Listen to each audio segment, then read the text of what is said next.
mais um Hangout. Eu sou o Paulo Vaz, estou aqui ao vivo com vocês para apresentar juntamente com a equipe do Combicon mais um Hangout referente ao nosso congresso.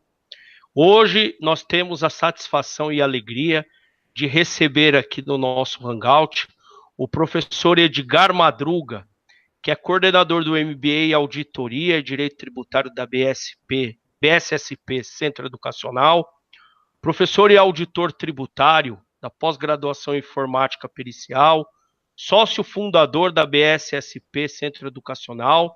Ele é especialista em SPED, empreendedorismo tributário, inovação fiscal, com 20 anos de experiência em prática temática, coordenador de auditoria digital e direito tributário da BSSP, e tendo coordenado mais de 120 turmas presenciais na temática contábil e tributário em todo o território nacional. Vocês viram o tamanho do currículo da fera que está chegando aí, né? Para estar discutindo com vocês um tema extremamente importante, que é a Operação Lava Jato e a rastreabilidade e repercussão das informações contábeis. Vale salientar a todos vocês da importância desse hangout e decorrência que nós vamos ouvir agora do professor Edgar Madruga, aspectos realmente práticos das variáveis que circundam toda a problemática tributária e contábil que existe na rastreabilidade de informações e as consequências que isso gera dentro de uma operação dessa envergadura, e principalmente a blindagem econômica que uma empresa precisa ter, aliada aos seus compliances e assim sucessivamente.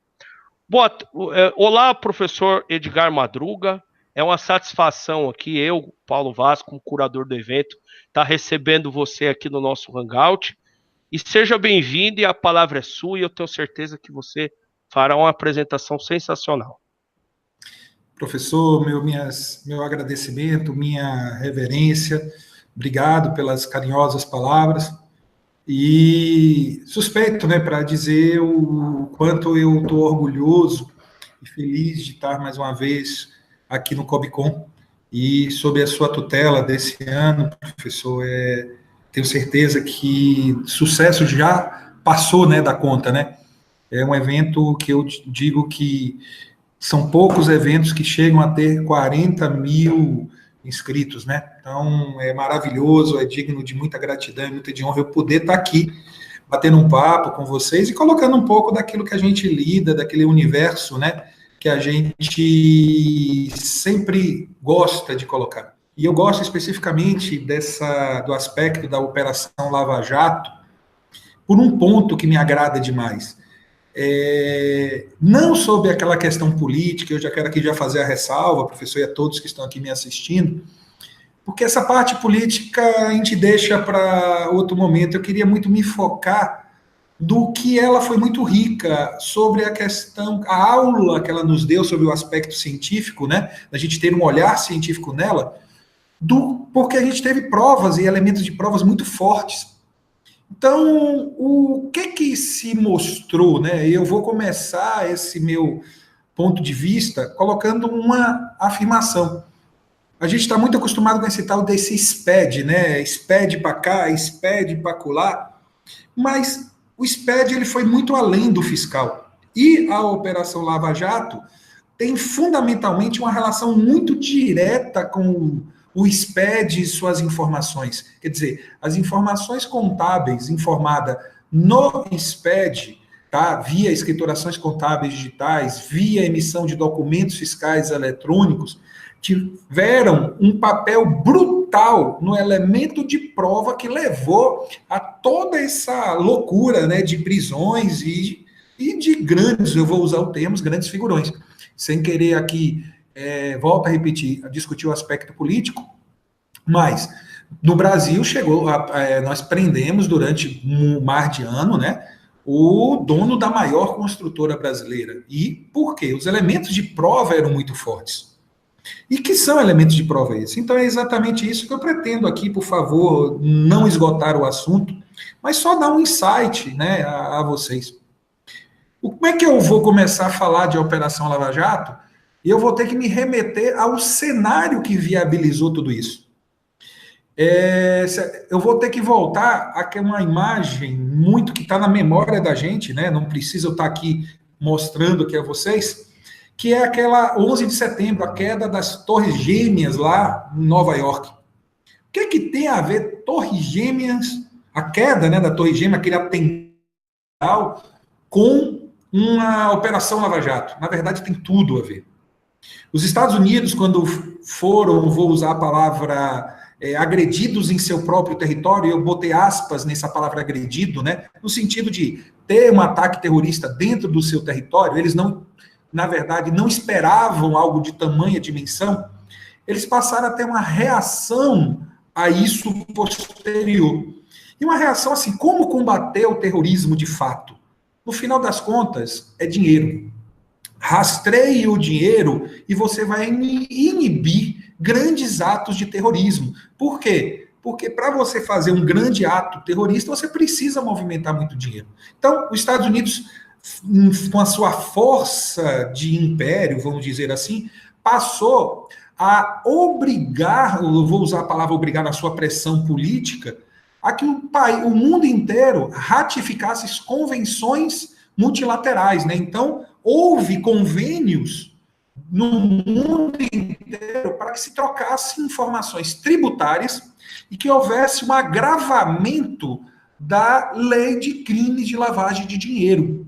No caso do Brasil, mais especificamente, eu deixo as pessoas que estão aqui nos assistindo, tá? Vai no Google depois, Lei 12.683, de 9 de julho de 2012. O que ela fez? Ela agravou, ela tornou muito mais efetiva e a sua punibilidade muito mais efetiva dos crimes de lavar dinheiro, que é uma lei originária de 1998. Repare, 2012 nós tivemos um agravamento de uma lei.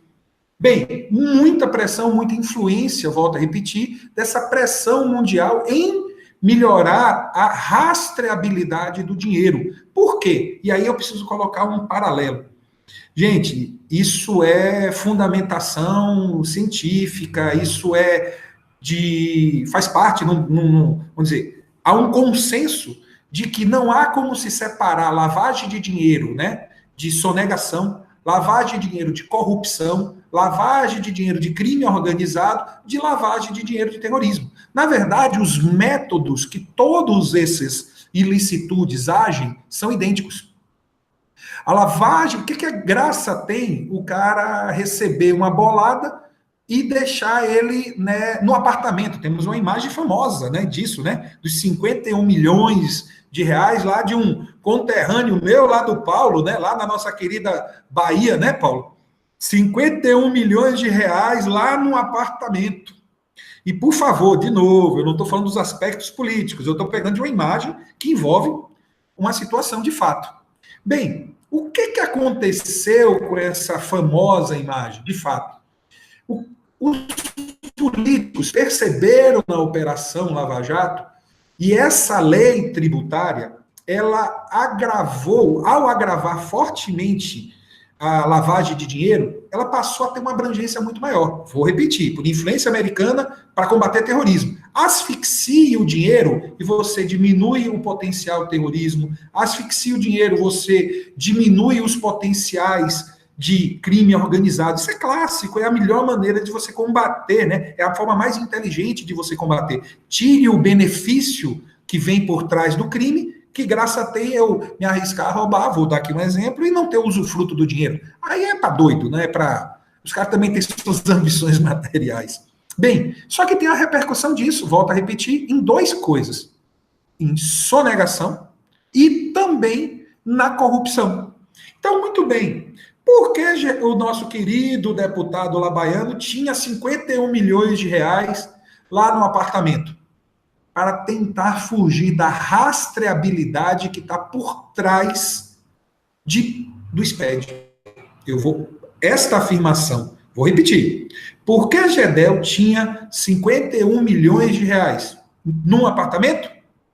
Porque ele queria fugir da rastreabilidade que esse SPED, essas informações digitais, traziam para ele. Eu vou explicar um pouquinho mais à frente.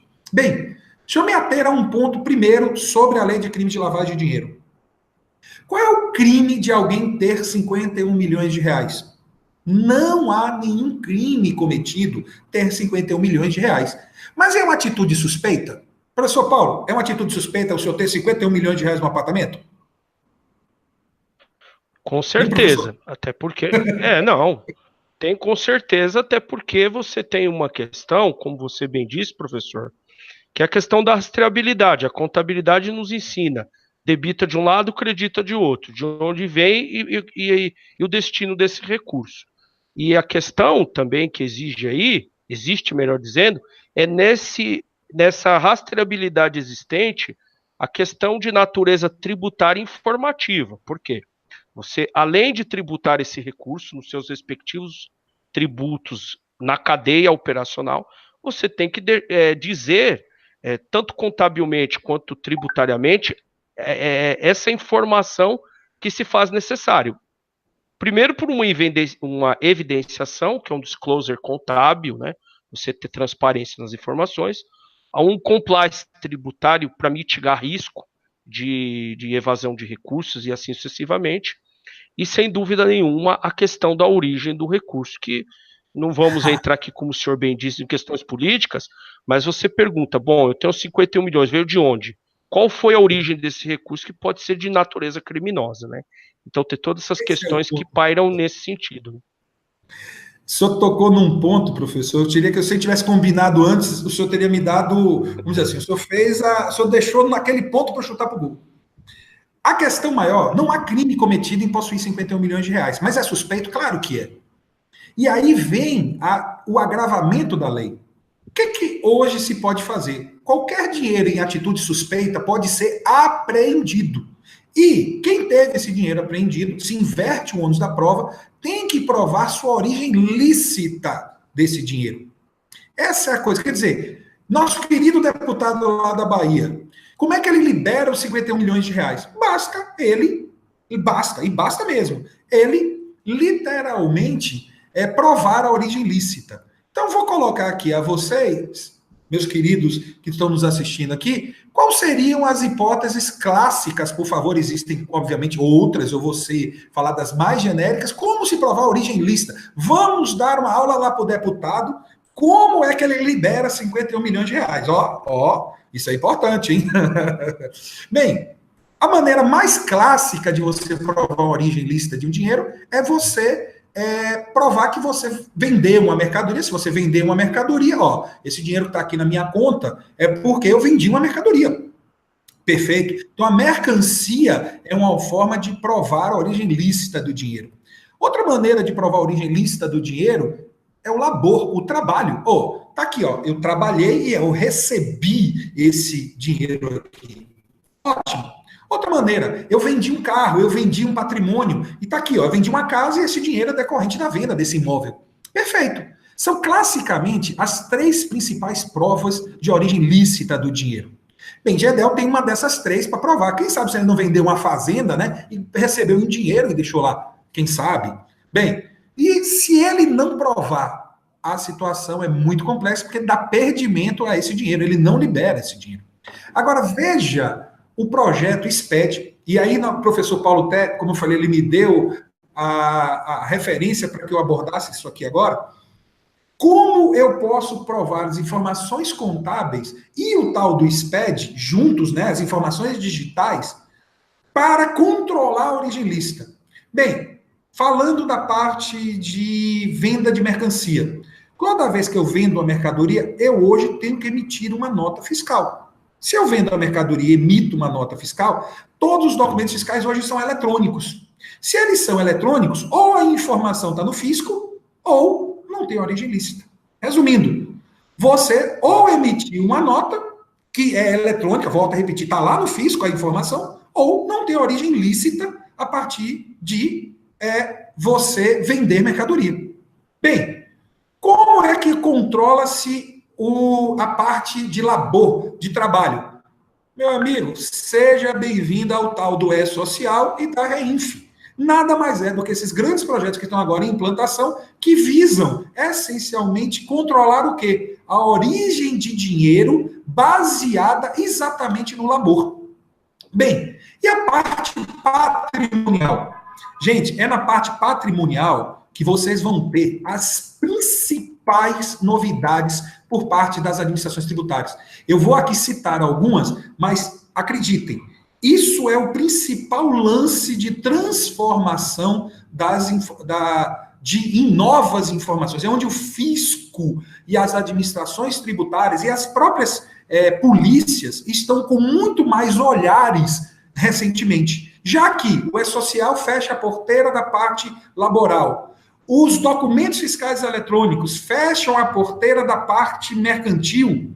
Nos resta a parte de patrimonial. E aí vem a primeira delas, que é uma bem famosinha, o E-Financeira. O que é E-Financeira, meus queridos amigos? Só isso daria uma palestra. Então eu vou dar só um pequeno resumo para quem não tem que está nos assistindo e não tem a noção completa disso.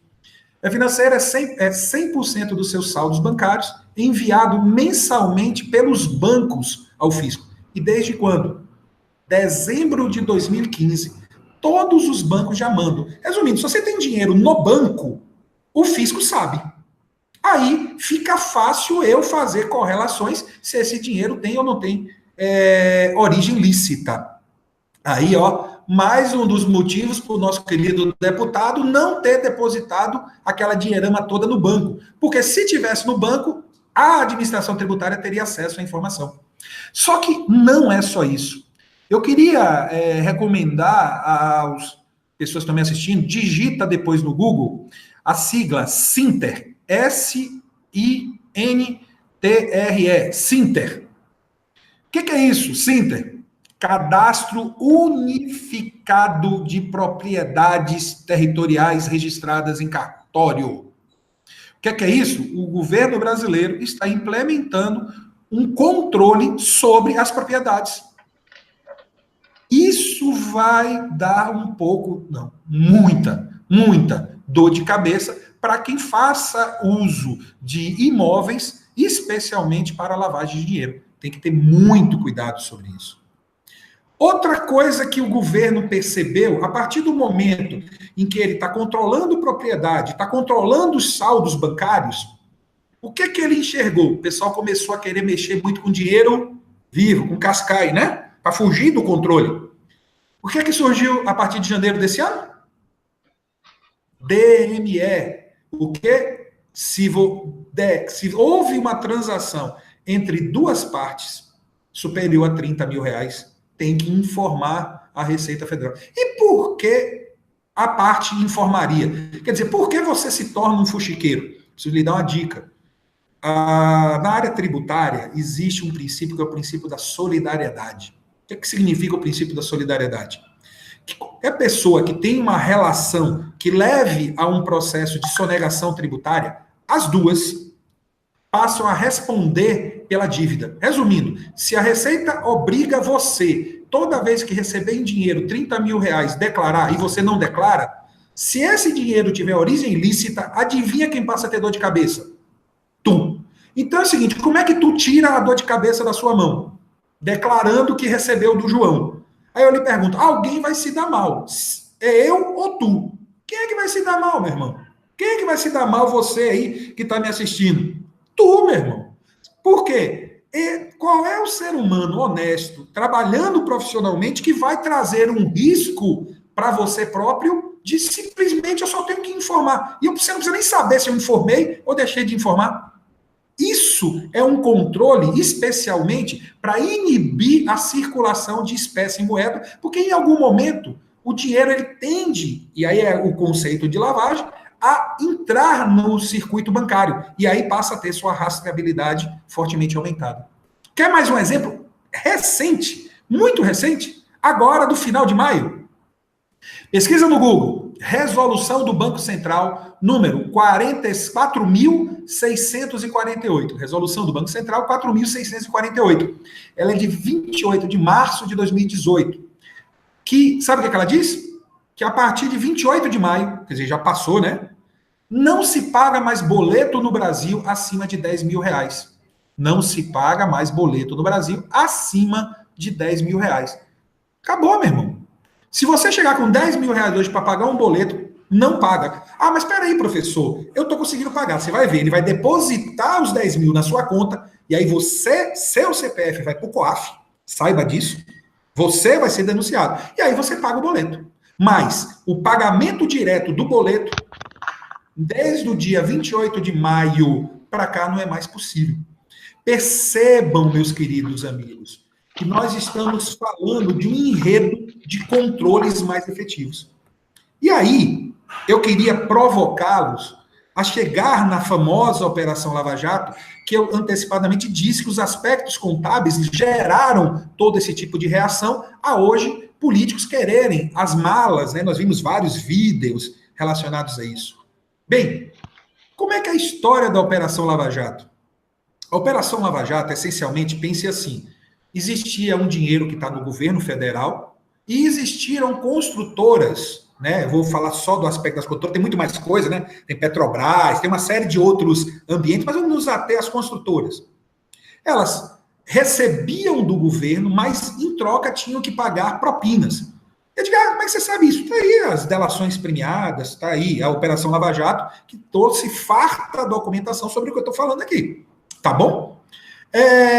O dinheiro saía do governo e entra contabilmente no caixa 1 da construtora. Aí que está o paradigma. Por quê? Pela questão de leis de licitação, a empresa emite uma nota fiscal. Então, ela recebe lá 100 milhões por causa de uma obra.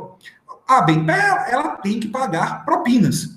Então, ela tem que tirar desses 100 milhões. Meu irmão, os 100 milhões, vou repetir, está na contabilidade da empresa, entrou esse ingresso de caixa. Então, ela tem que dar baixa desse dinheiro.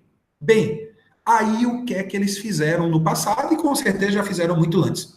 No passado, talvez pela falta de controle, eles adotaram 1000 comportamentos.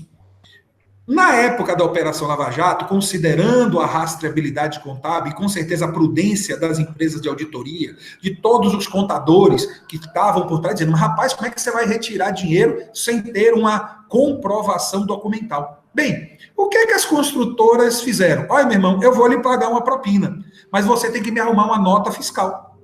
Parece piada, mas foi isso. Empresas de fachada, fachada assim, no sentido que as empresas existem, elas foram constituídas e emitiram notas fiscais de prestação de serviço para essas construtoras. Documentalmente, pagaram impostos, viu? Bonitinho. O que aconteceu? Eu emito uma nota, essa nota fiscal vai para a contabilidade da construtora e essa construtora faz um pagamento. Aonde está a merda?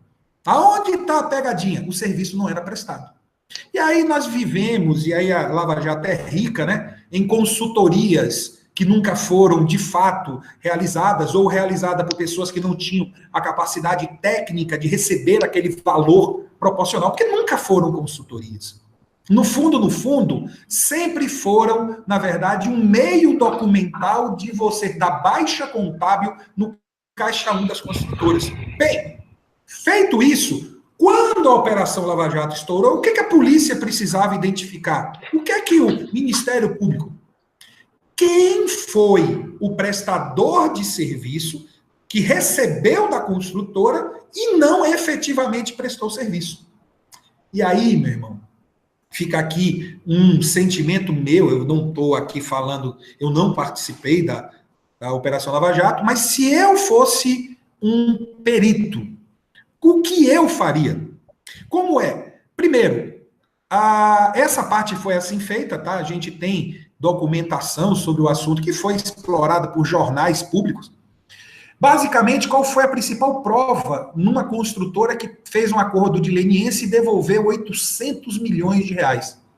A escrituração contábil digital. O que eles fizeram? Olha que coisa interessante. A polícia precisava saber quem recebeu, essa era a pergunta, e não prestou efetivamente o serviço. Então, primeiro, saber quem recebeu dessa construtora. O perito pegou a escrituração contábil digital e foi lá na sua conta contábil dos pagamentos. Bem, usando uma estrutura de banco de dados, e vou lhe falar, num notebook comum, não precisa nada absurdo, nós temos um laudo que foi divulgado, que gera 1 tera de informação sobre toda a contabilidade dessa construtora gigantesca, mas só dá um HD de 1 tera. E a partir de 1 tera, ele jogou isso num banco de dados e fez lá um select. Fez a pergunta: quem foi que recebeu da construtora? Pronto. Ele teve um relatório, a partir da contabilidade, qual foram as empresas que receberam dinheiro da construtora. Ok. Listagem. O que é que ele precisava agora filtrar? Porque dentro dos milhares de fornecedores que receberam pagamento, tem muita gente que prestou o serviço, né? Ele precisava saber quem não prestou esse serviço. Bem, se eu fosse o perito, o que eu faria? Facinho, meu irmão. Eu ia pegar, sabe o quê? Por exemplo, a GFIP, de todas essas construtoras, de todas essas empresas. Pô, meu irmão, como é que alguém recebe 5 milhões de reais e não tem um funcionário na folha de pagamento? É uma atitude suspeita ou não é, professor? Com certeza, não é verdade? Bem, eu te falo com tranquilidade, viu, Edgar, que sim. Até porque, como é que você movimenta uma empresa, estrutura uma operação com essa pujança de valores e não tem colaboradores oferecendo trabalho para auxiliar nessa consultoria, né? Como o senhor bem colocou no exemplo, né? Agora, depois que o senhor terminar a sua fala, eu queria já preparar uma perguntinha aí, como o senhor gosta de receber bola para já chutar, uma discussão um pouquinho do conceito de realização de lucro, né? Porque quando se tem operações dessa natureza, e o senhor que é um especialista na área tributária sabe, que existe aquela velha pergunta: eu tenho uma operação, onde eu vou realizar esse lucro? Porque muitas das vezes as empresas envolvidas, elas nada mais são do que pontes, porque você tem um recurso aqui, transita por toda uma operação e realiza ele aqui. E aí, essa questão que entra na questão que eu entendo que seja fulcral, que é a essência do objeto da operação, ou seja, desmascarar, na verdade, um grande esquema criminoso de transposição desse recurso com objetivos escusos que não seja aquele que foi proposto. Por exemplo, você tem o recurso que vem do poder público. A pergunta é: onde eu vou realizar o lucro da operação? É para quem presta o serviço ou para terceiros que estão sendo subcontratados pelas que prestam o serviço? Porque a riqueza não vai ficar em quem trabalhou, mas naquele objeto fim, que é a questão do crime, né? Que é uma questão que eu estou observando bem a fala do senhor, professor.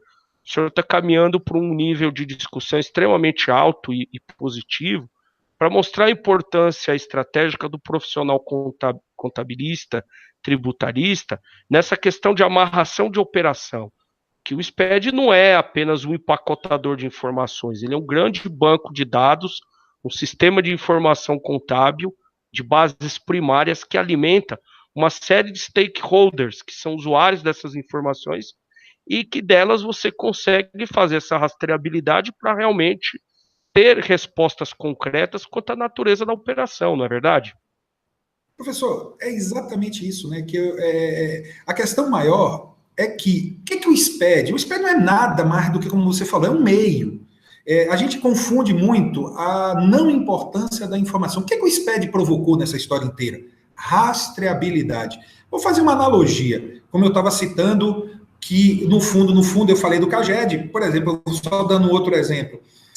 Como é que alguém presta um serviço e não tem material nem de uso e consumo? Então, eu listaria também as notas fiscais eletrônicas que fossem emitidas para essa empresa, né, para poder ela conseguir realizar o seu serviço. Quer dizer, eu consigo criar gaps que, de certa forma, me leva a fazer um filtro de empresas.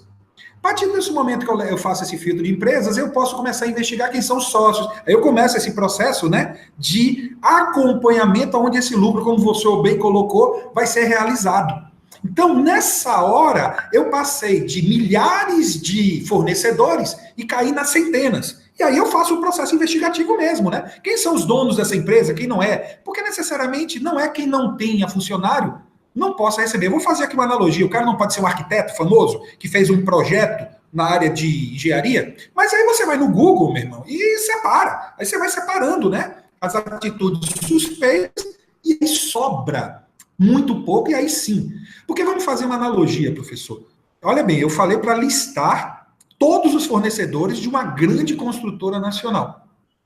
No tempo do papel, no tempo do livro Diário e Razão no papel, isso daria, eu vou brincar aqui com o senhor, mas um ginásio de esportes lotado em papel, se a gente pedisse essa documentação. Quer dizer, não é a auditoria disso, ela é hipócrita e na prática, com os erros humanos decorrentes de manipulação, praticamente você não reuniria provas. Hoje eu uso ferramentas de banco de dados extremamente simplórias que podem ser replicadas, né? Porque tem a metodologia científica de manipulação de informações, né? E você consegue dizer, olha, meu irmão, é isso. E fica materialmente muito forte a prova. Tanto que deu todos os efetivos resultados. Eu gosto muito de colocar, professor, de porque, no passado, será que foi só nesse governo? E aqui, por favor, de novo, eu estou falando porque alguns saudosistas gostam muito de dizer assim, esse governo e o outro. Não. Você acha que essas construtoras não sempre adotaram esse comportamento? Na minha opinião, desde sempre. Qual era a diferença? É que no passado não tinha essa rastreabilidade, né? Não tinha esse tal de SPED para poder pegar. E aí vem exatamente o que o senhor colocou, professor. A rastreabilidade chegando lá na ponta ao usuário.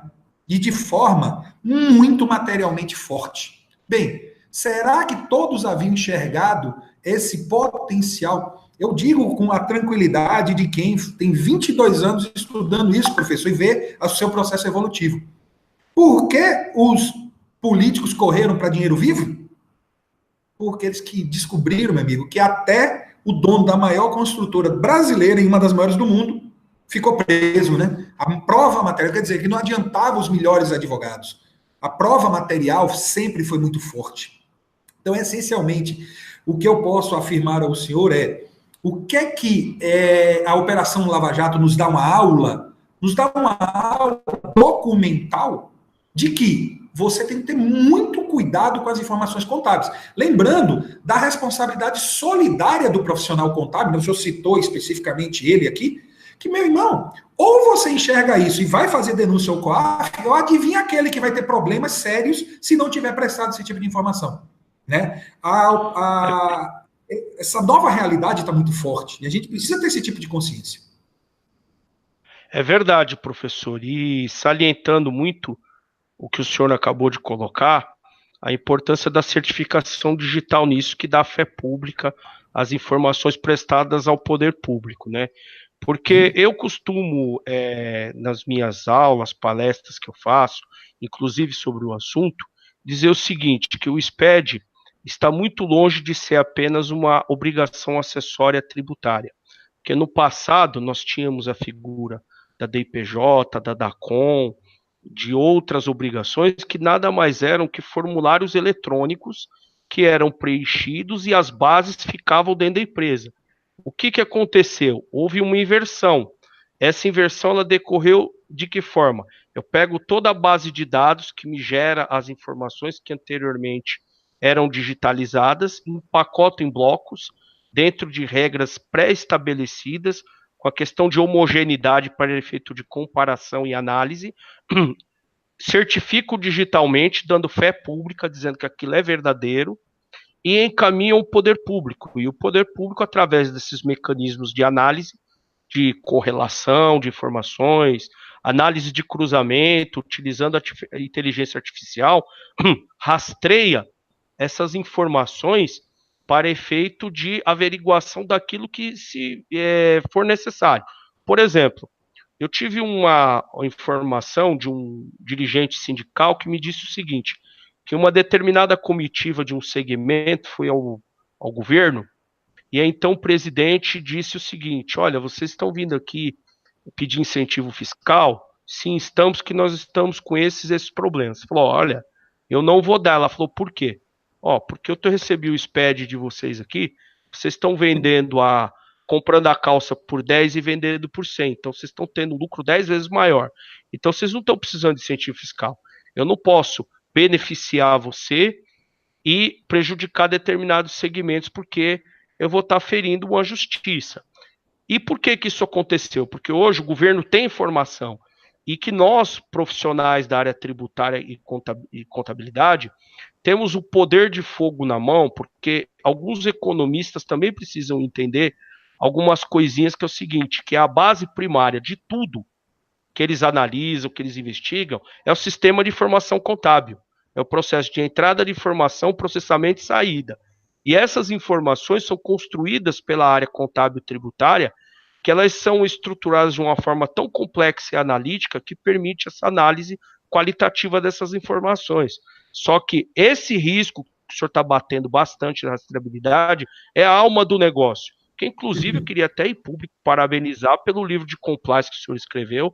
Eu até tenho uma cópia aqui, ganhei de presente, juntamente com a equipe da BSSP, que vocês falam bastante dessa questão, que particularmente me chama muita atenção e eu entendo que seja hoje a grande coqueluche do mundo tributário, que é esse compliance, porque em muito pouco tempo nós teremos a parte quantitativa sedimentada, estruturada, e teremos que fazer um clone dos processos operacionais de negócio para ter correlação entre aquilo que é quantitativamente apurado e qualitativamente alinhado, para nós termos essa correlação e blindar contra os riscos de possíveis lava-jatos aí que venham existir, entendeu, professor? Professor, eu afirmo ao senhor que hoje o tema compliance, eu tenho duas preocupações, eu tenho duas discussões um pouco sobre isso. Eu concordo que está um pouco up-to-date, está muito na moda, mas assim, na verdade, ela de certa forma sempre foi uma grande preocupação desse universo tributário, né? Que no fundo, toda vez que alguém se cuidava de gerar um formulário, ele estava fazendo algum nível de compliance. O que acontece hoje é que esse compliance tomou uma proporção sobre esse novo mundo digital, que ou você se preocupa de fato com isso, ou você vai ter sérios problemas de competitividade de fato e na prática, né? Não podemos ignorar a importância especificamente. Obrigado, professor, obrigado aí pela gentileza. Da importância de. Aqui, ó, deixa eu. Olha aí, pessoal, vocês que estão assistindo, ó, esse aqui que é o livro da fera aí que tá falando para vocês, ó. Inclusive com patrocínio da Arquivei aqui também, ó, que é um dos organizadores do evento, ó. Ó, professor, só tô bravo num negócio, o senhor não me deu um autógrafo, viu? Você e o Filemon estão me devendo aqui uma canetada daqui, viu? Isso é só falta de oportunidade. Vai ter, professor. O Arquivei foi um dos nossos queridos parceiros, né, que a gente fez algumas edições patrocinadas de uma forma muito gentil, né? Hoje o Arquivei está aí fazendo sua edição. Que bom, professor, que ele já lhe ofertou esse presente. Mas o senhor não se preocupe não, nós vamos encontrar essa oportunidade de estarmos juntos. A questão maior no Brasil sobre compliance, eu falo isso na tranquilidade, é que, e por que não falar de compliance tributário e não falar de, especificamente, compliance, né, que é uma coisa mais comum para o mundo? É porque, no Brasil, aquilo que gera mais impacto é a parte tributária. Obviamente, alguns setores têm ainda uma necessidade de compliance. O setor de medicamentos, alguns setores de alimentos, existem alguns pontos de compliance que precisam também ser observados. Mas na parte brasileira, onde gera muito mais impacto do compliance é o tributário. Então, a punibilidade ou o potencial de gerenciamento de multas, né, do não cumprimento, da não conformidade, ele é muito forte no Brasil, por isso essa predileção, esse foco, essa ênfase no caso do compliance tributário. Isso de uma forma muito gentil, está mostrando o livro. A gente teve a honra de ser o coordenador, junto com outros grandes colegas que tiveram a oportunidade de estar escrevendo sobre um pouco desse universo tributário voltado à prática, né, principalmente. Né? A gente procurou mostrar o que é compliance, não no seu sentido teórico, porque é tão fácil explicar compliance no sentido teórico, né? Você fazer uma lista de, vamos dizer, conformidade ou não conformidade, né? Se eu estou cumprindo ou não cumprindo. Mas o mundo é muito mais amplo do que o preto e o branco, né? Eu gosto muito de falar, professor, que entre o preto e o branco só tem um probleminha, tem um infinito de cinzas. E a compliance, no fundo, é administrar essas matizes de cinzas, né? Porque algumas vezes eu percebo muito, especialmente na área contábil, professor, pelo conservadorismo, às vezes, em excesso de profissionais, e temos aquele princípio do conservadorismo, inclusive, né, que a gente aprende lá nas nossas primeiras aulas contábeis. E por muitas e muitas vezes, eu vejo em empresas, para cumprir uma determinada norma, e eu tenho casos reais enquanto professor, ele gasta, vou chutar aqui valores sem querer entrar mais, mas gasta R$ 1 milhão para poder ter o controle, um compliance 100% sobre algo, sendo que o risco tributário dele é de 300 mil. Será que não? Isso será que é um verdadeiro compliance? Não é melhor eu deixar de administrar e administrar o risco? Quer dizer, decorrente, claro, se isso não haja repercussões, nem impactos, e mais do que isso, fazendo provisionamentos decorrentes desse fato, né? Eu vejo ainda um certo mistério, ou um certo, vamos dizer, um terrorismo, eu vejo de todos os lados ligados à área de compliance. E por isso essa vontade da gente começar a trazê-la para um universo um pouco mais real, né? Porque no fundo está ligado ao SPED, né, professor? A rastreabilidade do SPED exige dos profissionais que estão na área, exige das empresas um nível de compliance muito maior. Por quê? Se correr, o bicho pega, se ficar, o bicho come. É verdade. E tem uma questão também da qualidade da informação gerada dentro desse sistema de formação contábil. Porque hoje, em decorrência da tecnologia, que a tecnologia ela digitalizou as rotinas mecânicas dos serviços contábeis, mas ela jogou para o intelectual um grande desafio.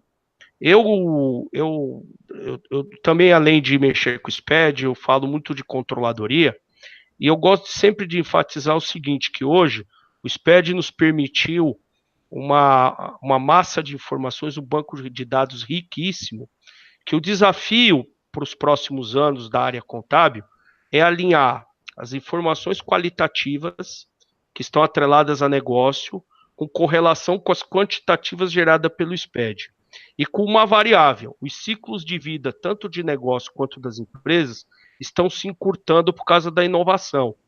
E essa assertividade dos momentos da empresa, que nós temos 4, crescimento, sustentação, colheita e declínio, nós vamos precisar calibrar bem as informações para os nossos clientes, sejam eles grandes, pequenos ou micros, no intuito de mostrar para eles, através de uma informação qualitativa, que é oriunda do SPED, homogênea, um mar de informações que permitam que as empresas possam sobreviver dentro de um mercado extremamente ágil e competitivo. Agora, para que isso ocorra de uma forma salutar, caberá uma formação, e aí eu tive ontem, viu, professor, aproveitando, o senhor como educador como eu, que está em sala de aula, eu ontem no Hangout chamei muita atenção da questão da formação do profissional da contabilidade, em todos os níveis.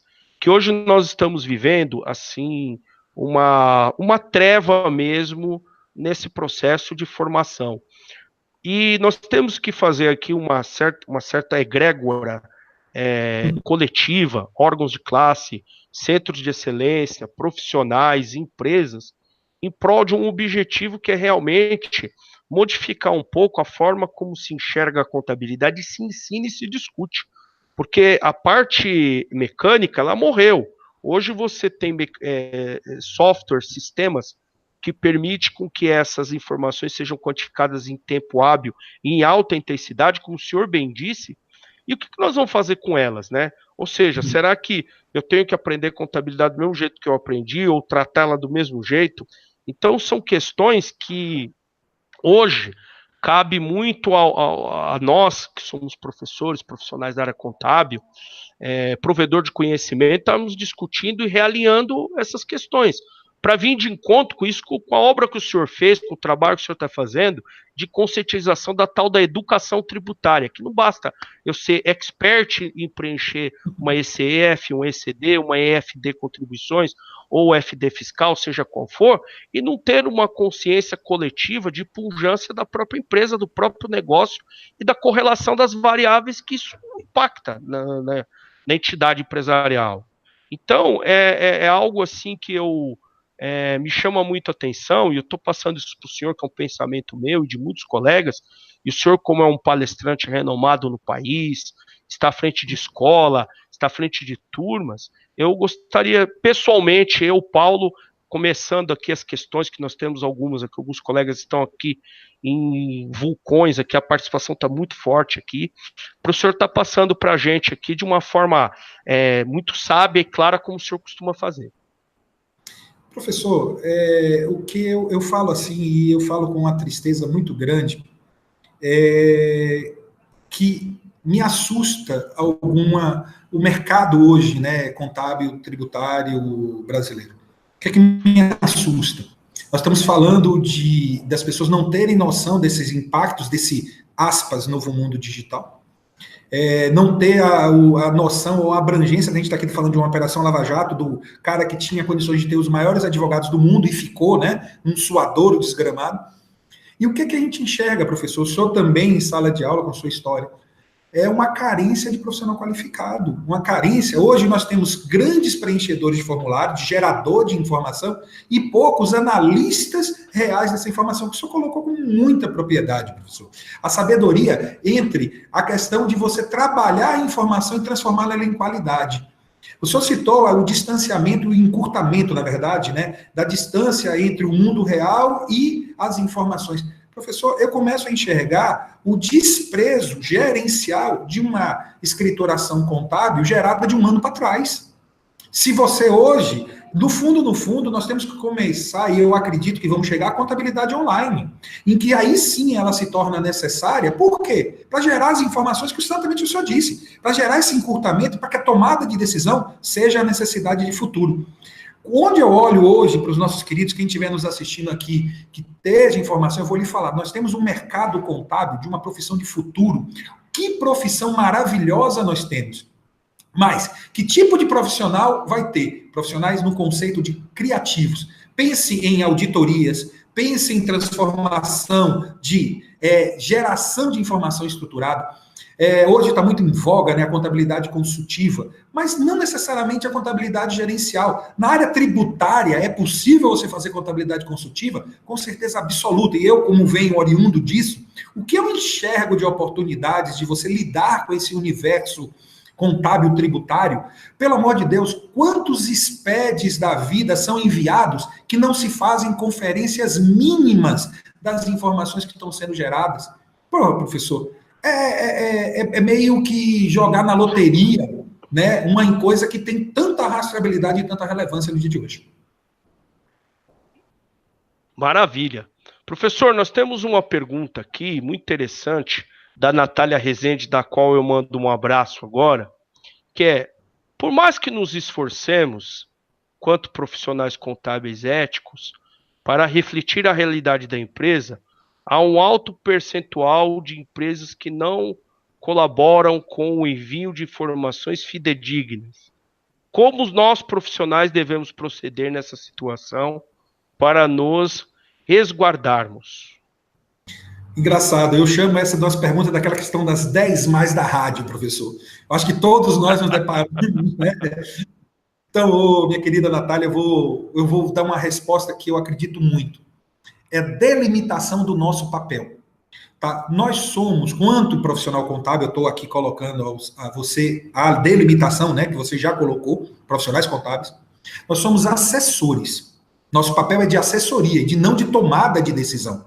O que então nós devemos até é exatamente esse papel, de informar riscos, oportunidades e os processos de decisão, lembrando os seus limites, para que você não se comprometa de forma. E aí vem uma coisa de compromisso moral. Que tipo de apetite a risco você quer trazer à sua vida profissional? Porque você pode cair naquele conceito que eu até já abordei um pouquinho antes, sobre solidariedade.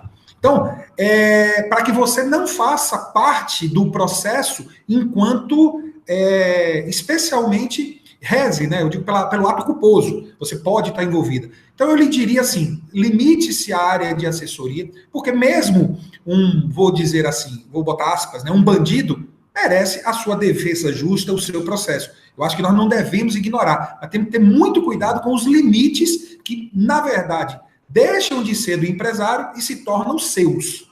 E aí, bons contratos devidamente delimitados de prestação de serviço, muita documentação nos processos de relacionamento entre as empresas, para que você não gere um risco que é de terceiros, trazendo para o seu negócio por solidariedade. Eu acredito firmemente que a gente deve se ater ao papel de assessoria e, principalmente, não fazer disso um ato repetitivo. Perdão, professor, eu vou interromper, esqueci de falar uma coisa, desculpa. Tem mais uma coisa, claro. Natália. Em alguns casos, o que eu, professor Edgar, defende, sabe o que é? Que é necessário demitir o cliente. Porque algumas vezes, o meu estômago, o meu apetite a risco, determinado cliente, me leva a dizer, vai com Deus. Tem uma música aqui no Goiás, sabe, que eu gosto demais. Sabe aqueles modão sertanejo, professor? Então, eles cantam mais ou menos assim, vai com Deus, seja feliz com o seu amado. Eis aqui um peito magoado que muito sofre por lhe deixar. Eu lhe desejo que a boa sorte siga seus passos. E vá embora, meu irmão. E eu acho que a gente precisa ter esse tipo de comportamento, sim. Tá? Demitir cliente é uma atividade que precisa ser pensada pelos nossos profissionais contábeis. Eu tenho uma matriz que eu uso contribuindo da BCG, no meu curso de controladoria para empresas dos serviços contábeis, que nós temos 4 tipos de clientes. O criança, que é aquele que participa muito pouco no honorário, mas com grande propensão a crescer. O estrela, que é aquele que contribui bastante com a geração de honorário com propensão a crescimento. O vaca leiteira, que é aquele que contribui bastante com a propensão a crescimento, com geração de relatórios e baixa propensão a crescimento. E o tal do abacaxi, que é baixa propensão a crescimento e nem contribuição nenhuma de honorários. Então, é aquela coisa, é o que o senhor bem disse. Infelizmente, nós temos que começar a ser seletivos, nos darmos o valor, porque nós temos aí uma série de eventos em que o contador é penalizado, e o senhor é um tributarista, sabe bem disso, que nós temos aí o artigo 1117, se eu não estiver errado, que fala da responsabilidade solidária do contador na gestão da empresa, que é o Código Civil. E isso traz enormes transtornos, né, para a nossa profissão, para nós mesmos, né, em decorrência dessa conivência com a baderna ou, de uma forma carinhosa dizendo, desorganização dos nossos clientes, né. Professor, aqui o pessoal aqui está pedindo para o senhor sortear um livro, né, da BSSP, aqui, o Complice, esse tesouro aqui que o senhor escreveu junto com os meus amigos aqui. E também tem a Valdirene Lima aqui, da qual mando um abraço também. Mas será que as faculdades estão preparadas para formar esses profissionais? Ela está perguntando. E a Natália Rezende novamente, né, dizendo que o seguro profissional seria interessante como uma medida de proteção, certo? A primeira, professor, as faculdades hoje estão preparadas, na sua opinião? Eu tenho uma resposta e eu quero ouvir a do senhor primeiro, tá? Professor, eu como educador, eu tenho uma preocupação tão grande sobre o que nós estamos vivendo nas faculdades.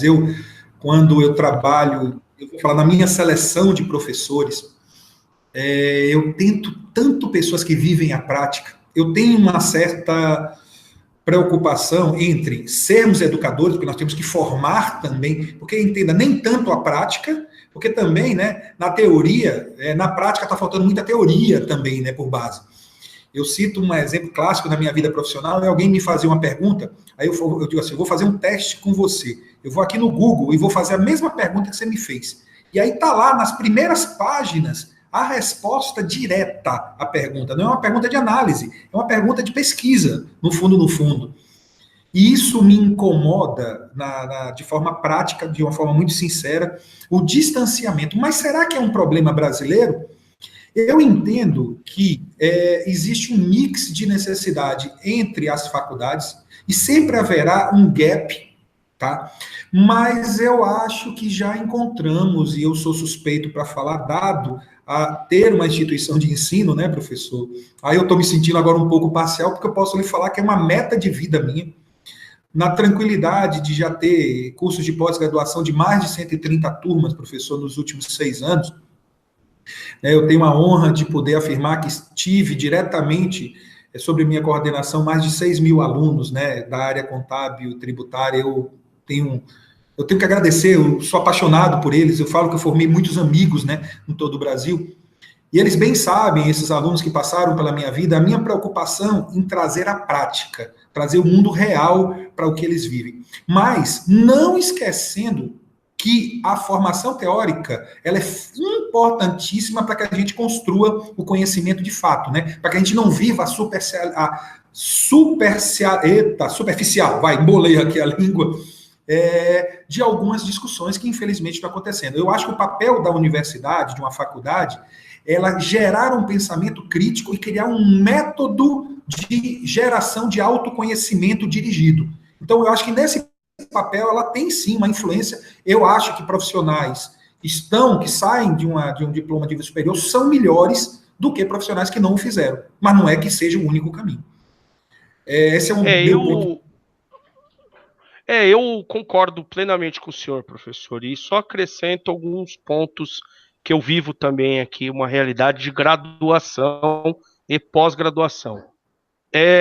O que eu observo dentro do ensino da contabilidade hoje é exatamente essa distância que existe com o mercado, que realmente existe, mas também uma falta de condição para o professor trabalhar que atrapalha bastante, né?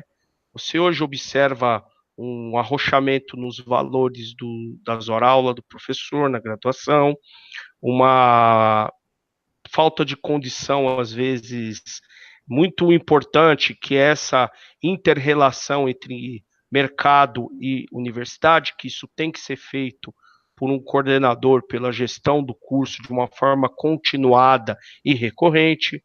Falta também um pouco por parte dos órgãos de classe um interesse em estar mais próximo com as instituições de ensino, e também falta um pouco mais de sangue no olho, como a gente chama aqui em São Paulo, dos alunos na busca do conhecimento, do estudo, do alto esforço e do aprimoramento profissional. Então, eu costumo dizer que falta, sim, uma egrégora geral.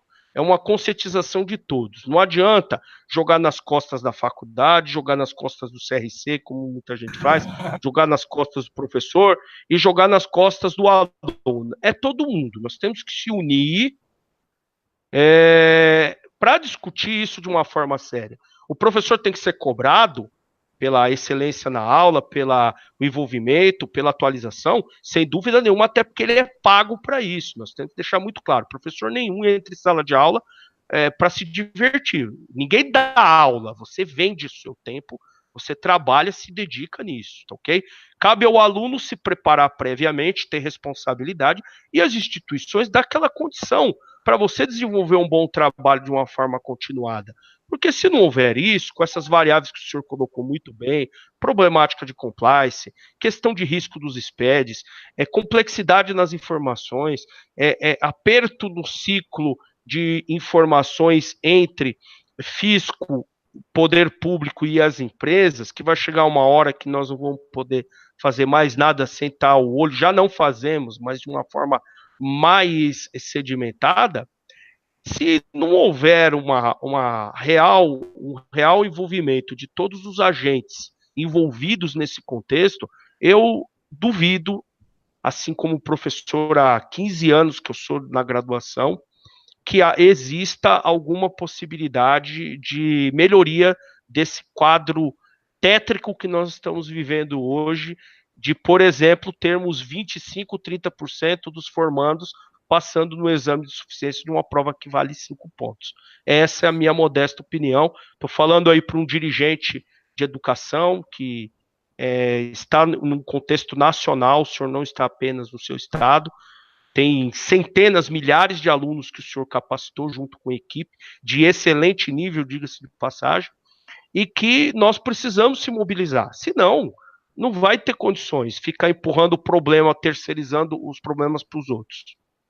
Professor, assim, eu assino embaixo, né? Se eu tiver certificado digital aqui, já estava valendo, né? Vai valer a minha palavra, então, em voz. Mas o que eu posso colocar assim, e eu queria só dar uma ênfase a um ponto que você falou, é que eu acho que o grande papel do professor, e é o que a gente está fazendo aqui, de estar aqui, né, exatamente em eventos que, olha, bem, está aqui o Cobicon, você está assistindo essa palestra gratuitamente, poxa. Então, eu acho que existe, o nosso papel somos provocadores ou incentivadores, mas quem deve trilhar o caminho do conhecimento, ele é a própria pessoa. Você tem que enxergar suas deficiências e buscar. Culpar o terceiro é o método mais fácil para não se resolver nada, né? No fundo, eu vou trazer essa autorresponsabilidade a cada um que esteja aqui nos assistindo, professor. Por quê? Porque eu conheço histórias. Eu posso dar o meu relato pessoal, professor. Se eu hoje atingir coisas que eu só tenho que reverenciar e agradecer a Deus cada dia da minha vida, ou cada minuto da minha vida, há 22 anos atrás eu era professor público de matemática, dava aula em colégio público de matemática, professor. Então, daí o esforço da gente crescer, da gente trabalhar, e aí, claro, né, nas nossas crenças, eu digo que aos homens de bem o universo conspira a favor, né? E a gente vai construindo histórias. Professor, só me permita eu responder só a continuidade daquelas perguntas? À vontade, a palavra é sua. Eu já vou acertar aqui com o pessoal do Cobicon, tá? Eu não sei como é que a gente vai fazer esse sorteio, mas está prometido o sorteio. Tá? Nós faremos esse sorteio, pode contar, eu vou aqui, ó, de um jeito ou de outro, nós vamos fazer esse sorteio. Seja através, no mínimo, nas minhas redes sociais, que eu já faço aqui o convite, tá? Vamos lá, vamos para o Instagram, vamos lá para o Facebook, vamos para o LinkedIn, de algum jeito eu vou fazer esse sorteio. Mas de uma forma muito carinhosa, eu não acertei antes, eu vou ter que pedir a desculpa aí, porque fica uma maldade desgramada, né, por toda a equipe que está por trás, mas se dermos um jeito técnico de fazer o sorteio, já está ofertado o sorteio. A questão do seguro profissional... Está aqui a capa do livro, hein, professor? Aqui, ó. Tá aqui, ó, só deixando claro para todo mundo aqui. Onde comprar, tá? Me procura nas redes sociais, porque é um linkzinho, a gente tem uma livraria virtual, tá? É porque é aqueles links chatos, né? É o livreiro. Me procure nas redes sociais quem estiver interessado, que eu mando o link para que você compre e receber na sua casa, tá? O livro. Ou quiser esperar o sorteio, quem sabe.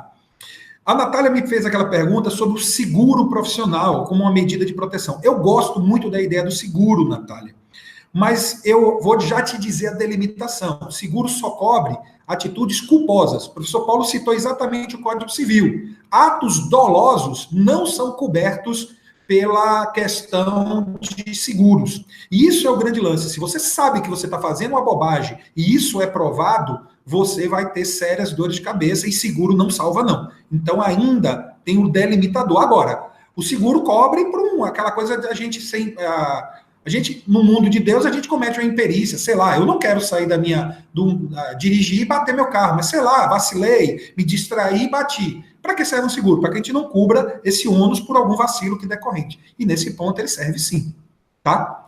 O Alessandro fez uma pergunta da questão da assinatura digital. Ô, meu amigo, assinatura digital você assinou, não tem esse negócio de concordar. Você documentou, tem responsabilidade sim. Como é que você prova que você não concordava? Eu vou lhe fazer essa pergunta. Então, o que é que um juiz vai lhe perguntar? Por que tu assinou? E o certificado digital? Dá todo o poder jurídico disso? Com certeza absoluta, tá? Não se engane contra os poderes da certificação digital.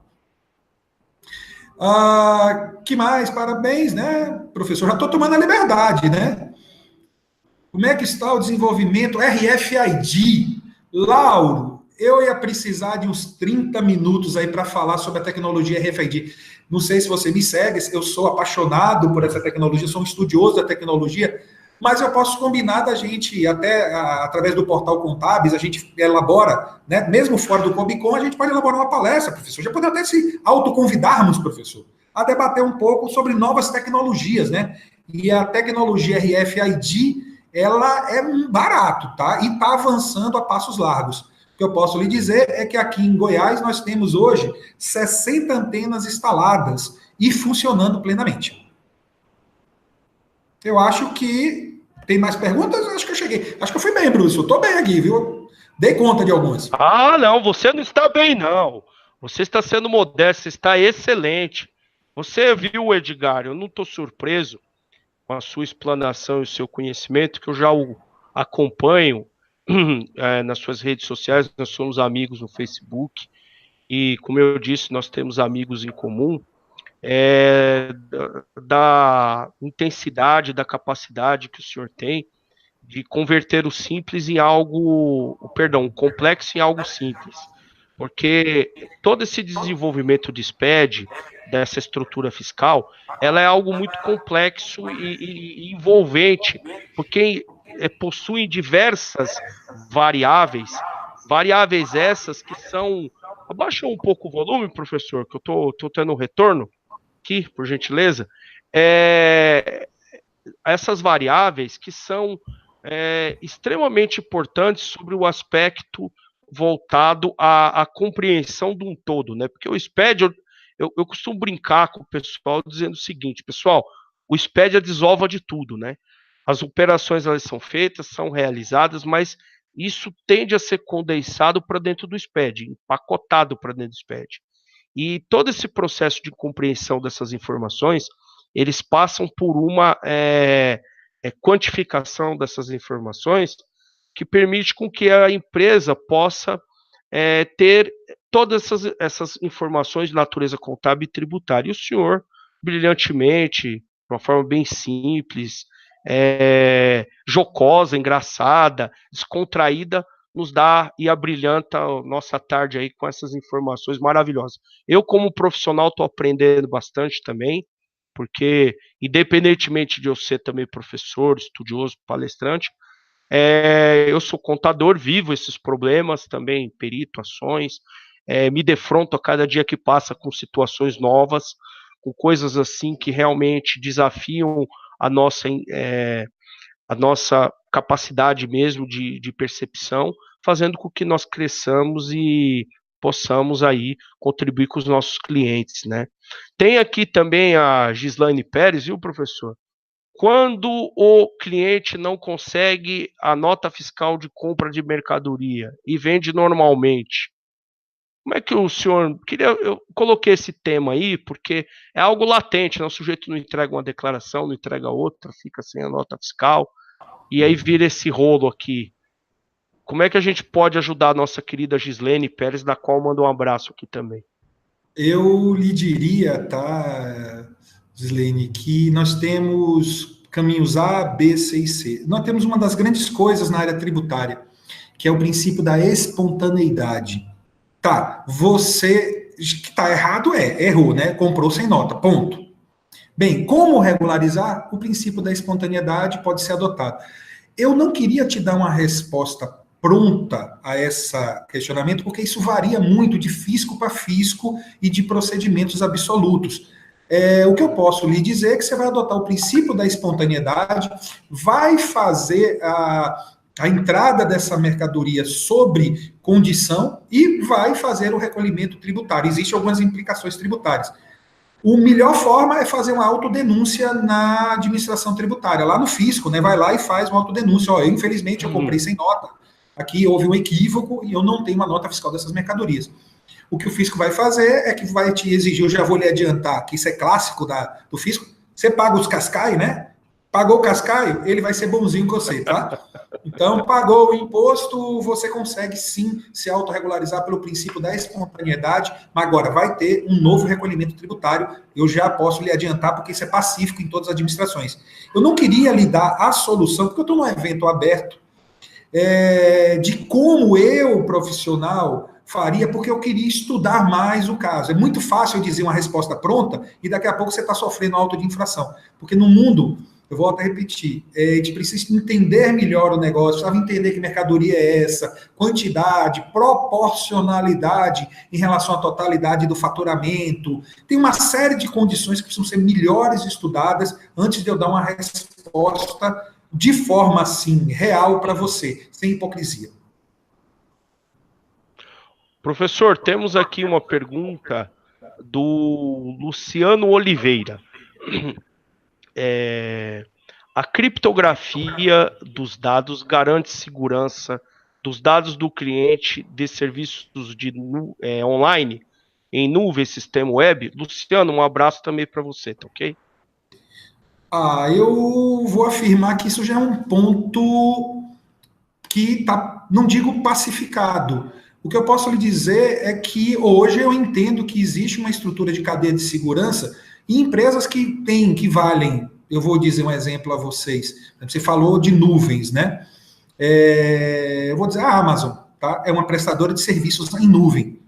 E se ela não garante isso, ela está falando de uma empresa que vale bilhões de dólares, e se ela não garante isso, ela simplesmente fale com menos de poucos meses, se não garantir meses, né? Talvez até menos, né, professor?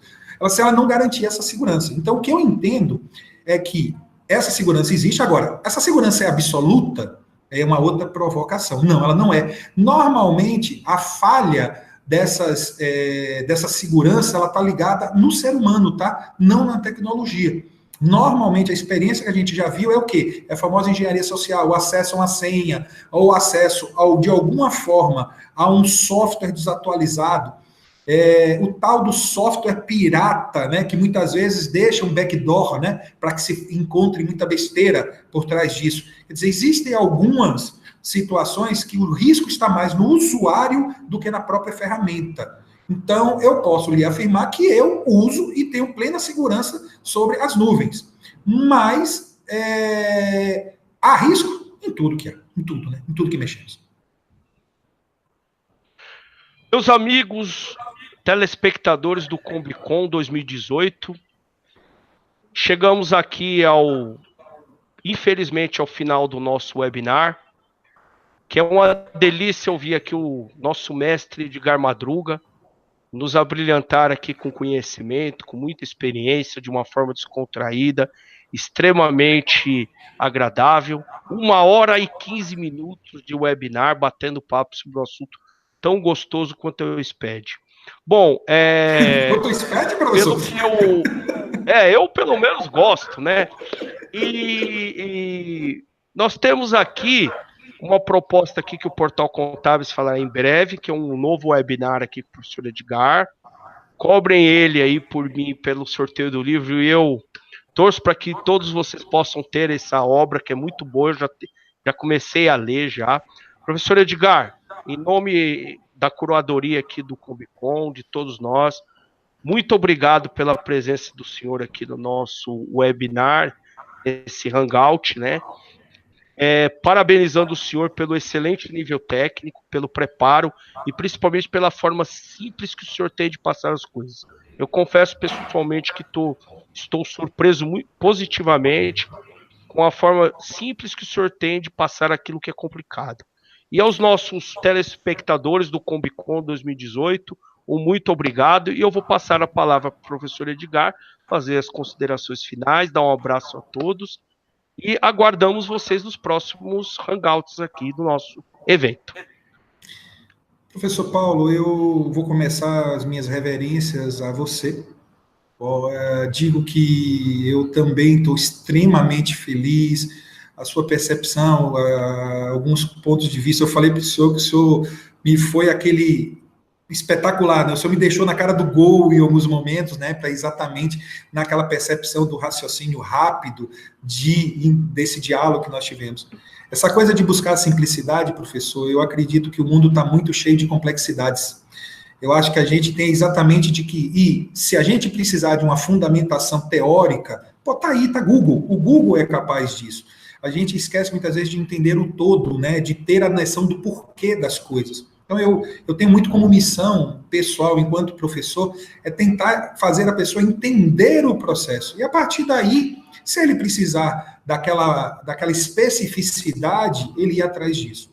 Queria, depois, volto a dizer, mais uma vez, lhe agradecer, mas agora eu gostaria também de fazer todos os meus agradecimentos ao querido Portal Contábeis, né, um grande organizador, junto com o pessoal do Arquivei, né, do nosso querido congresso. Poxa, que congresso, que luta, eu sei dos desafios. eu já vou tomar liberdade, ou daqui a pouco vai ser disponibilizado a minha palestra, tem uma palestra gravada que eu fiz também, então vai estar aí também, vocês, quem estiver aí nos assistindo, não assistiu ao vivo, vai ter oportunidade de estar nos assistindo também. Então, fica o convite a você conhecer o Arquivei, um pessoal muito gente boa, uma ferramenta de solução muito legal, o Portal Contábeis, e fica também o convite para conhecer a minha história da minha empresa, da BSSP Centro Educacional, o nosso MBA, que eu tenho essa honra de oportunidade de estar compartilhando conhecimento em todo o Brasil, de forma prática e presencial, tá? Digita no Google meu nome, e aí você vai me achar pelas redes sociais, eu vou ficar muito feliz da gente conversar e fazer. Sobre o sorteio, eu vou depois sentar com o pessoal do Portal Contábeis e vamos elaborar. Mas assim, nada demais, a gente tem umas ferramentas aí, né? Talvez seja necessário fazer uma nova inscrição, não sei como é que a gente vai bolar, né? Mas a gente vai dar um jeito de sortear com muito carinho, com muito amor, para um livro, sim, com muito amor. Talvez não, eu vou ser chato, professor, eu não vou sortear um, não, eu acho que é pouco, tá? Eu vou sortear 2 livros, tá? Vai um presente meu aqui para todos que estiverem nos assistindo aí, tá? E depois vamos descobrir como é que nós vamos o fazer. Obrigado, Portal Contábeis, obrigado, Arquivei, obrigado a todos que nos honraram nesse Cobicon. E, professor Paulo, obrigado por ter me convidado e compartilhado de toda a sua sabedoria comigo aqui. Eu estou muito feliz, reverencio a Deus, reverencio a cada um de vocês pela oportunidade. A recíproca é verdadeira. Um forte abraço a todos os nossos telespectadores do nosso Hangout, aos participantes do Combicon. Fiquem com Deus e rumo ao sucesso. Muito obrigado a todos. Aguardo vocês, viu? Fica com Deus.